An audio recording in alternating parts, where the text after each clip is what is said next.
This is the story of a young lady named Sarah. She was the only child of her parents, and from the very beginning, her life was filled with promise. Sarah studied hard, and after years of dedication, she graduated from the university with a first-class degree. Her parents were so proud of her. Shortly after, she completed her NYSC program, and without much delay, she got a job in one of the biggest firms in Lagos State as an accountant and auditor. Sarah was still in her mid-20s, beautiful, intelligent, and filled with dreams. One weekend, she traveled back home to visit her parents. When she arrived, her parents were overjoyed to see her. They hugged her tightly, showered her with love, and proudly introduced her to neighbors, friends, and relatives. Her parents boasted about her achievements, and everyone around congratulated her. Sarah felt blessed, surrounded by so much love. The next morning, her mother handed her a list and asked her to go to the market to buy foodstuff. Sarah cheerfully agreed. At the market, she moved from stall to stall, buying vegetables, grains, and other items. Finally, it was time to buy meat. She walked up to a meat seller by the roadside. Unknown to her, this man was planning to sell her spoiled meat. Just as the seller was about to hand the meat to her, a young man from across the street noticed what was happening. He walked up quickly and stopped her. "Excuse me, miss," he said. "Don't buy this meat. It's not fresh. This man is trying to cheat you." Sarah was shocked. She turned to the meat seller and said angrily, "How can you be so wicked? Do you want to poison us? God will judge you." With disappointment written all over her face, Sarah walked away. She refused to buy from the seller again. Instead, she turned to the young man who had helped her. "Thank you so much," she said softly. "If not for you, I would have bought that spoiled meat. Please, what's your name?" The young man smiled kindly and replied, "My name is David."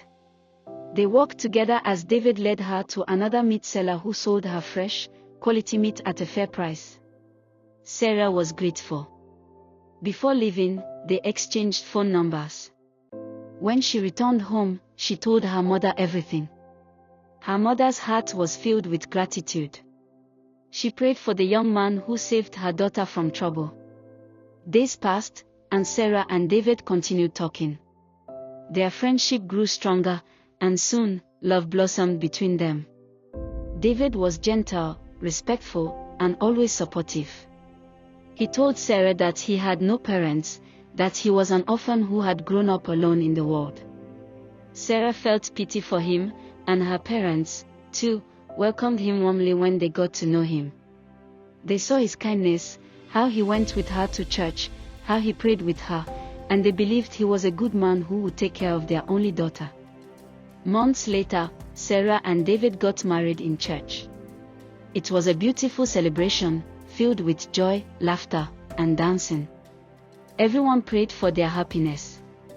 But unknown to Sarah and her parents, David had a secret. His real name was not David. It was Abdul. And he was not an orphan. He had parents, siblings, and a large family. He had lied because he was afraid Sarah's parents would never allow their daughter to marry him if they knew the truth. After the wedding, Abdul suggested to Sarah that they travel to his hometown for their honeymoon. Excited, she agreed. She hugged her parents goodbye, promising to return soon. But when they arrived at his hometown, Sarah was shocked. She was welcomed by a large family, his parents, brothers, sisters, uncles, and aunts. Everyone smiled at her warmly, but her heart sank. She realized everything she had been told was a lie. Abdul was not an orphan. He had a whole family. That night, when they were alone, she confronted him. "Why did you lie to me?" she asked, tears rolling down her face. Abdul looked down and said, "I'm sorry. I didn't mean to hurt you. I only lied because I loved you. I knew your parents would never agree to our marriage if they knew the truth." Please forgive me." He held her tightly, pretending to cry. Sarah, heartbroken and confused, whispered, "I forgive you." But she didn't see the smirk on his face. The next day, his parents told her she must go through another wedding ceremony, their traditional way. Shocked, she looked at Abdul, but he simply smiled and told her not to worry. On the wedding day, she was dressed and covered completely, her face hidden. Tears streamed down her cheeks. She never imagined her life would turn out this way. Later that evening, she confronted Abdul again. "This is not the life I signed up for. I can't live with lies and deception.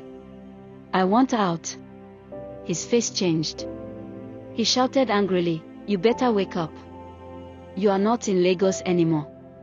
Here, you follow the rules. You are my wife, and you will live the way I say." Abdul hissed and walked away. Sarah trembled. She realized she was trapped.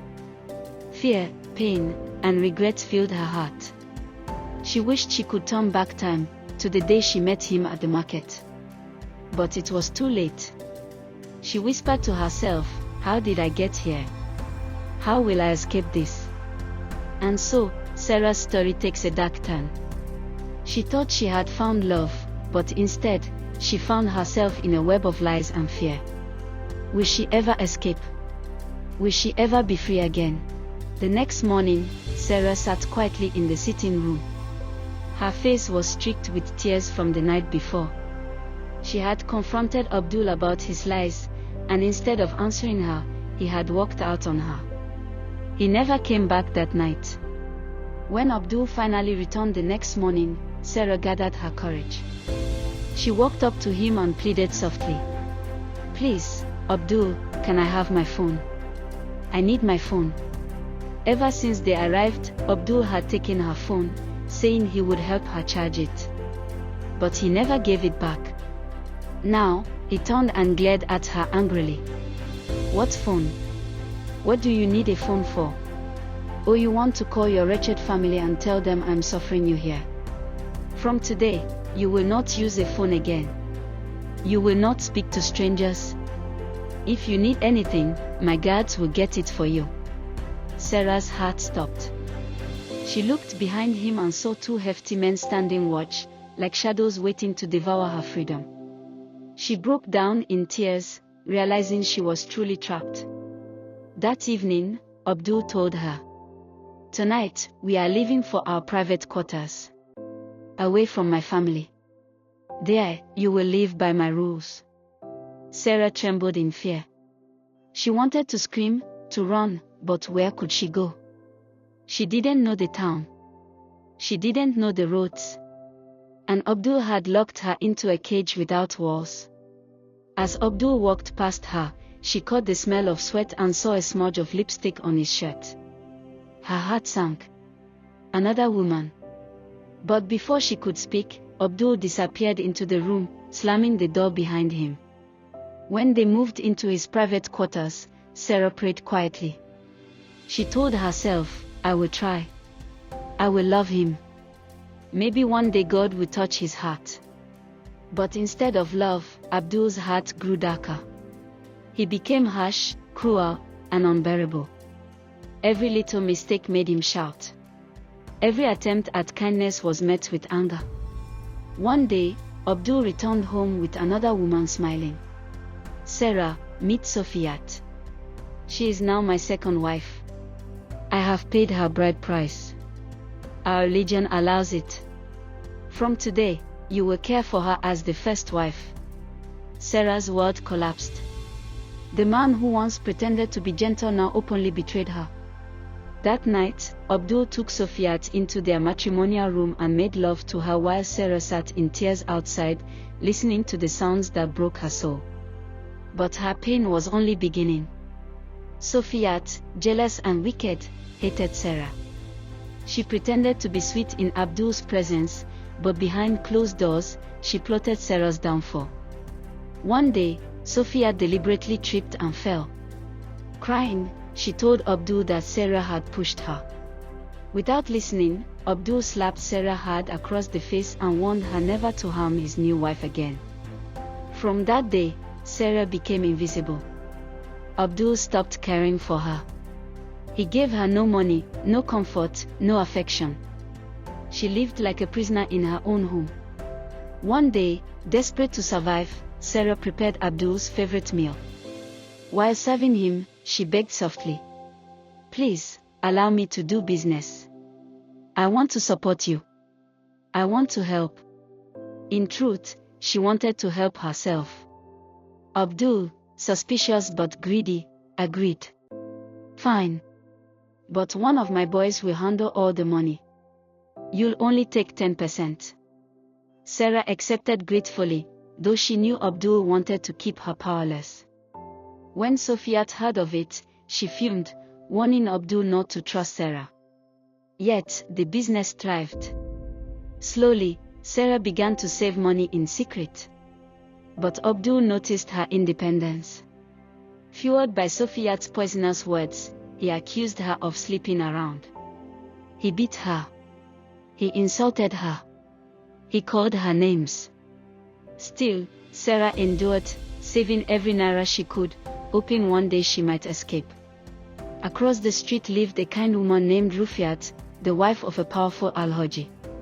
She often saw Sarah's bruises through her window. One afternoon, she approached her gently. "My sister, I see how your husband treats you. Please, talk to me.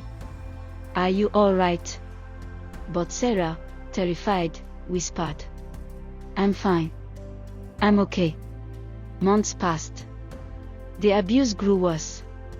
Finally, one day, Sarah broke down and told Rufiat everything. With tears in her eyes, Rufiat promised, "I will help you escape. What he is doing to you is wrong. Our religion does not permit a man to maltreat his wife.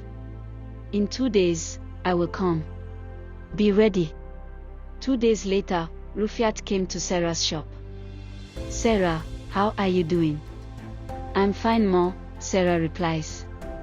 "It's prayer time. Let's go to the mosque to pray together," Rufiat told her. The guards, used to seeing Rufiat often, followed behind without suspicion.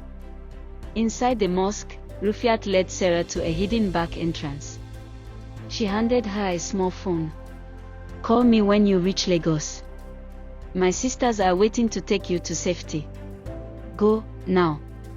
Hurry up, God be with you and grant you a safe journey back home." Sarah fell on her knees, thanking Rufiat through tears. With courage in her heart, she walked out the secret path into freedom. When the guards discovered she was gone, they rushed to Abdul. He exploded in rage, beating them mercilessly. Back in Lagos, Sarah's parents had cried for 2 years. Some relatives told them to forget her. Others insisted she was alive. One afternoon, Sarah's mother looked up and gasped, Is that Sarah?" Everyone turned. There she was, walking slowly toward them, weak, thin, and malnourished. Her parents screamed her name. They ran, embraced her, and wept bitterly. Sarah whispered, "I'm home. I'm finally home." The next day, Sarah told her parents everything. Her father, once a powerful man in politics, vowed, "I will not rest until justice is served." He called his old allies. Lawyers, prosecutors, and police gathered. Together, they built their case. Abdul, meanwhile, turned his anger on Sofiat, beating her until she regretted ever marrying him. One day, policemen stormed his home. Abdul tried to run, but they caught him. Sofiat too was taken away. In custody, Abdul denied everything. But Sofiat, after losing her unborn child from his beatings, broke down and confessed everything to the police. Abdul's lies crumbled. In court, he confessed to his crimes. The judge sentenced him to life imprisonment in prison and annulled his marriage to Sarah. Sarah and her family wept tears of relief. Justice had been served. Though the scars of her ordeal would never fully fade, she had a chance to live again. In the end, even Sophiat apologized. Sarah, with grace, forgave her. Live a better life. Don't repeat the mistakes of the past. Sarah told her, then left. And so, Sarah began her journey of healing. Her story was one of pain, betrayal, and abuse, but also of courage, resilience, and hope. Sarah's story reminds us of some very important lessons. First, be careful who you get married to. Not all that glitters is gold. A person may appear kind, gentle, and loving on the outside, but inside, they may be hiding selfishness and wickedness. Second, marriage is not a decision to make with emotions alone. Prayerfully seek God's will before you say, I do. The Bible says, Beloved, do not believe every spirit, but test the spirits to see whether they are from God. 1 John 4 verse 1. And also, by their fruits, you shall know them. Matthew 7 verse 16. Third, learn to pay attention to red flags. If a relationship begins with lies and secrecy, do not ignore them. Love built on deception cannot last. Fourth, true love does not control, abuse, or isolate. A partner who takes away your freedom is not protecting you, they are imprisoning you. Finally, Sarah's story shows us the power of resilience, faith, and God's deliverance. Even in her darkest moments, God raised helpers who led her to freedom. It is a reminder that no matter how deep the pain, there is always hope, and justice will surely prevail. If you were touched by Sarah's story, please don't forget to give this video a thumbs up, share and subscribe to this channel. Thank you for watching, and see you in the next video.